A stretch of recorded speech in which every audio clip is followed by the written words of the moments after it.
Welcome to the Amanda Hoyle Show. Today we have Kari from Doretta Farms. She's going to tell us all about how she quit her job to open a farm and whip us up something super yummy with those farm fresh eggs. Coming up.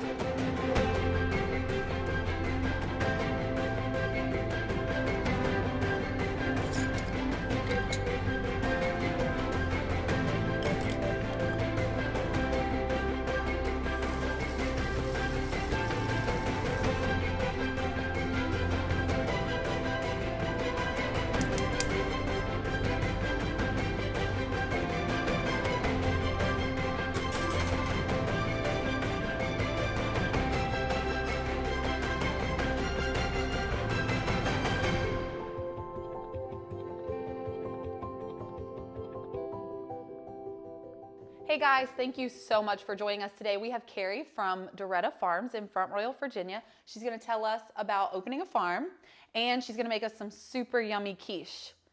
Awesome. Well, thanks for having me. I actually brought you a present. Oh my gosh. This is funny because I actually have something for you too. So we didn't plan this. No, this was not planned, promise. I came in today. I told her that I can't cook without wearing an apron. It just doesn't feel natural. So I brought her an apron to wear, and it turns out I bought her an apron for the show. So, okay, we're going to trade. Here you go. Yeah, that's pretty perfect. Got to get the her Like right. Dorothy. I love it. The chickens are very appropriate. Yes. So the first thing we're going to do for our quiche is make our dough. So magic of television, I already have my flour measured out. We'll drop it in the description, don't worry. Very basic pie dough, just flour, butter, salt, and ice water. All right, cool. So random side note, really important to have ice water. It keeps the butter nice and cold. Okay. So I swear this isn't my drinking water. Okay. And I cover this so we don't throw flour in our face. Good And idea. it's gonna be loud for a moment. Okay. Oh, that's not too terribly loud. Not bad. So it's gonna start to come together, and when it starts to like turn into one giant chunk, it'll all like stick to one side, and then we'll pull it out and roll it on the counter. Okay, cool. So how long does this part usually take? Maybe 30 seconds. Quick and easy. Yep, there we go. See how it's starting to come together? Okay, cool. So I'll show you guys that in a second. Watch your coffee. All right. So I told Mandy when I was getting dressed today, I was like, what can I wear that I can get the maximum amount of flour on? Black, obviously. Well, your cute little apron will help you a little too. Yes, thank you for that. Of course. All right, and if I can steal some Target flour. Oh yeah, you Yeah. can have some flour. Great, thank you. Okay, so you sprinkle a little bit of flour on the counter. Yep. Okay, so while you're doing that, let's talk. Sure. First of all, I want to know what made you decide to open a farm? So I actually grew up on a farm. My grandfather raised cattle. He retired from farming about 10 years ago, so he had land he wasn't using, and I was kind of ready for a career change. And it stemmed from this like late night conversation with Ian where I was really sort of unhappy with what I was doing, and he asked me point blank, if you could be doing anything right now, what would you be doing? And I didn't even hesitate. I was like, I want a farm. So that's where that came from. Awesome. What were you doing that you... So I was cooking professionally in restaurants, and it's really great. It's a rewarding career, but there wasn't a lot of work-life balance for me, which is funny to say now because I have even less work-life balance running my own business, but it's a different kind of stress because you're doing it for yourself. So, you know, I was working from, you know, noon to 2 in the morning, and, you know, just didn't have anything that was for me. So again, cooking professionally, I love food. And to me, this was just like one step closer to the food. Yeah. So I'm raising chickens, and so I know exactly what those hens ate, and I know that the eggs that I use were laid that morning, and it's just like it's that much closer. I mean, the flavors are so much richer. And I really do believe in that farm to table movement. Sound like a crazy hippie, but I'm all about it. I am too. I totally agree with you. So that's awesome. You were cooking and you were happy, but did you feel like it was kind of monotonous? A little bit of that, yes. There's definitely, you're doing the same things every day. I was lucky to work in some really, really great kitchens. But I think more than anything, it was that I was working towards somebody else's dream and not my own. Yes. So for me, this is really great because I get to focus on a project that's for me. Right. So right now you just have chickens. Yes. So eggs are our main focus. We will be adding some things in the future, but we're a baby business. We've only actually been in operation for 8 months now. And it happened really quickly. The conversation that I mentioned earlier, happened in December. By January, we had a business license. And then in February, we bought our first chickens. So I actually have some chickens now, which are so young, they're not laying yet. So we really are just getting started. I mean, it's funny how that works though, because it only takes that split second to decide this is what I'm going to do. And then you just start putting it into motion, what you're going to do. Exactly. So I think that's awesome. Yeah. And I know you and I have talked a lot about visualizing and manifesting and things of that nature. But I think also a really central core idea for me, there is no reward without risk. Yes. I really truly believe that you have to take a leap. You have to take the big steps. And that's the only way you're ever going to get where you want to be.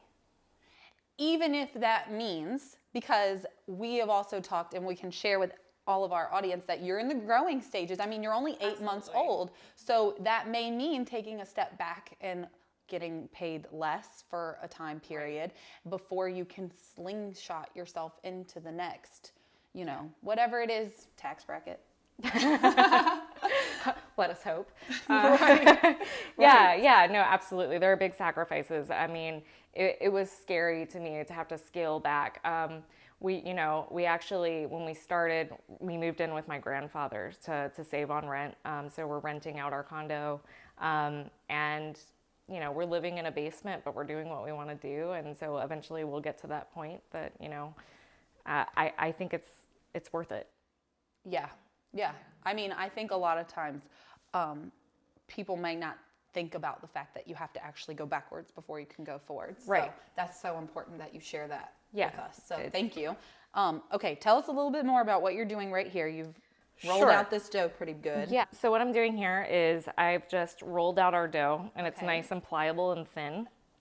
And we're going to rest it in the pie dish and just sort of poke our fingers around the edges to make sure that it's really nice and tight to the edges here. So, and then the next thing I'm going to do is I'm going to actually roll this across the top to just mark the edges here. I'm really terrible at this, so I'm glad to be watching you. I try so hard.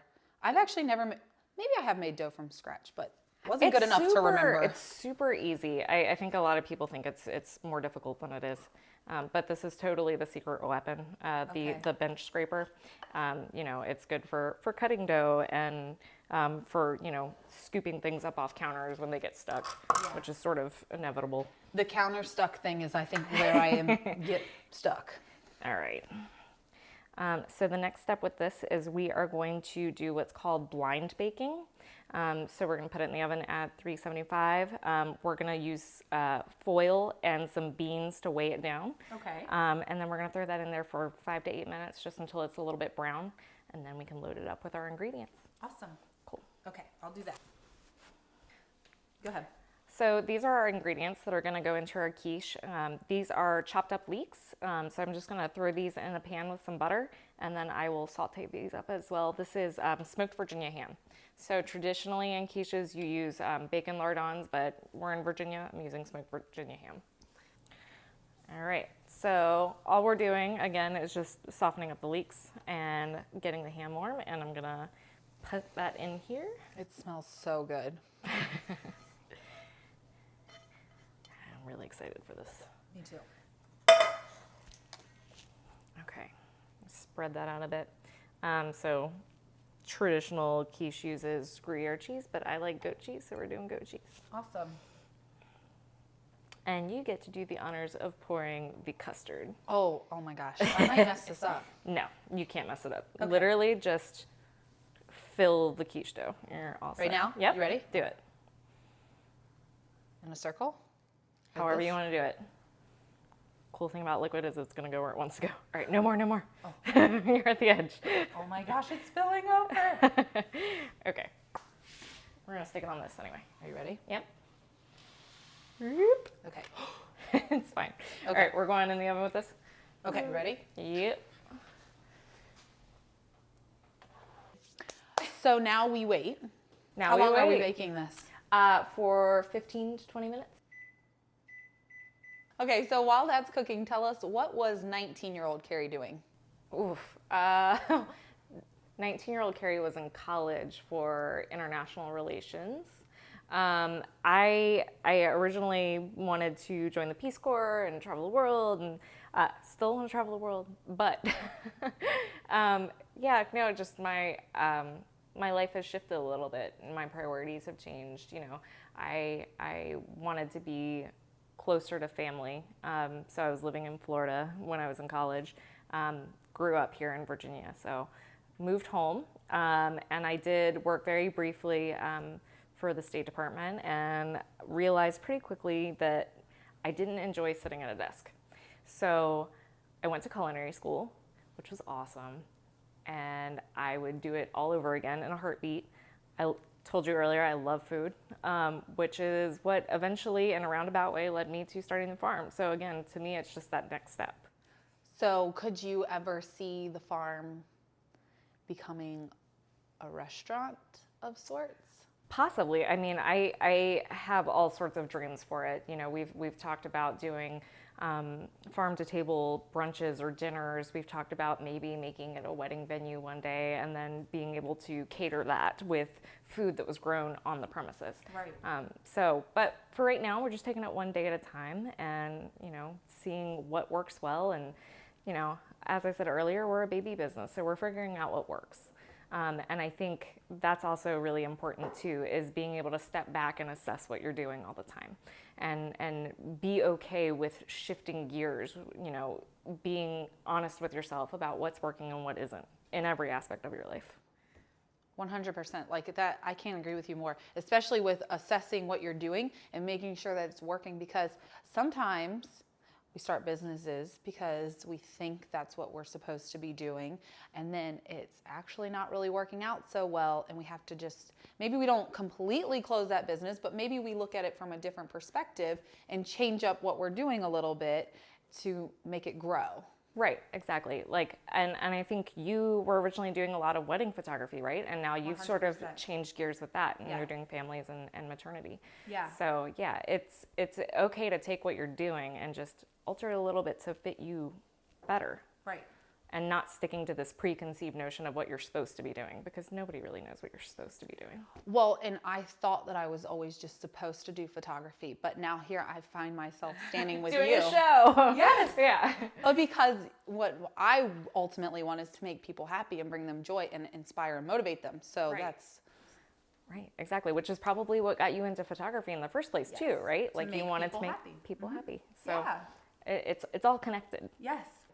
Okay, so you had your idea in December. Mm-hmm. How soon did you quit your job? By February. And in January, though, you got your business license. Right, yeah. So I was gearing up. I already knew that's where I was headed. But I was sort of realigning my life, you know, planning to move from Arlington out into the Shenandoah Valley, and getting all those, you know, puzzle pieces in order. So my fiance Ian and I, we moved out to the Shenandoah Valley, and we just, you know, day one, it was mostly construction. We have a 40 by 10 foot long chicken coop. And I remember in school never really liking math, because I thought I'm never going to need math more than being able to balance a checkbook and, you know, basic add, subtract, multiply, divide. Yeah. And then I find myself doing like architectural math. So pay attention. You don't know when you're going to need it. Right.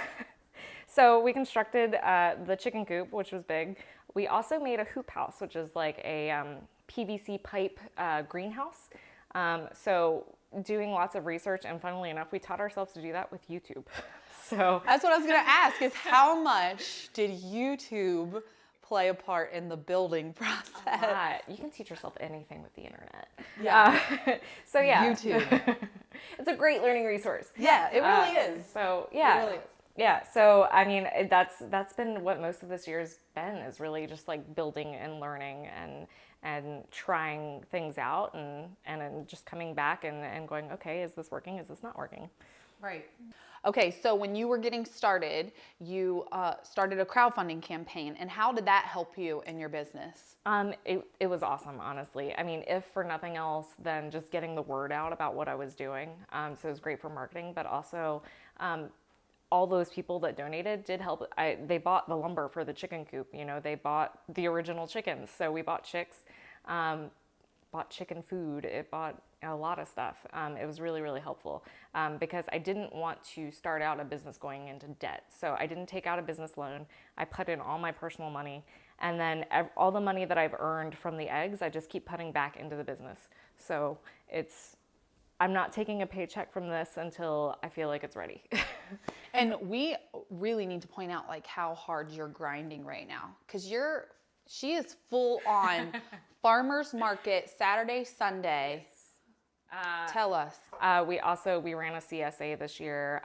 We drive our eggs down to Alexandria all the time, and sell them to friends and friends of friends, and that's turned into total strangers on the internet reaching out to me and going, "Hey, I heard you bring eggs to Alexandria. Where can I meet you?" So, yeah, it really is. It's building. Yeah, because I think people are starting to realize the importance of farm fresh eggs. Or farm fresh anything, honestly. Just Right. knowing where your food comes from. Yes. Like knowing who your farmer is. Like I Yes. think that's so critical. Knowing the environment that your food is raised or grown in. We don't use any pesticides. We've never sprayed anything. Our chickens get about an acre of land to run around on, so they get greenery to eat and bugs, and then we give them trim from our food. So if I eat watermelon or something, they get to peck at the rind. So they're getting like this really well-rounded diet. Plus they get corn and some layer feed as well, just to make sure they have all their nutritional needs met. Very cool. Like, okay, side note though, our question. Do you talk to your chickens like they're your pets? Sometimes. I want chickens so bad. There are 90 of them, and I can't pretend to know every single one of all 90, but there are a few that have very distinct personalities, and we have named them. So there's one we call Greedy, because she's greedy, and she steals everyone else's food. It doesn't matter how much is around. If you put more down, that stuff must look better than what was in front of her. Things like that. That's awesome. Okay. And magic of television, the quiche is done. So are we ready to cut into this? We added some pepper, by the way. We're starving, and it's a little warm still, so we're just gonna dig in and try it like this. Okay. Oh yeah.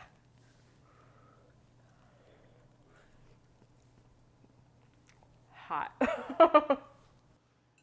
Mother of dragons. No, that is really good. That is really good. Thank you.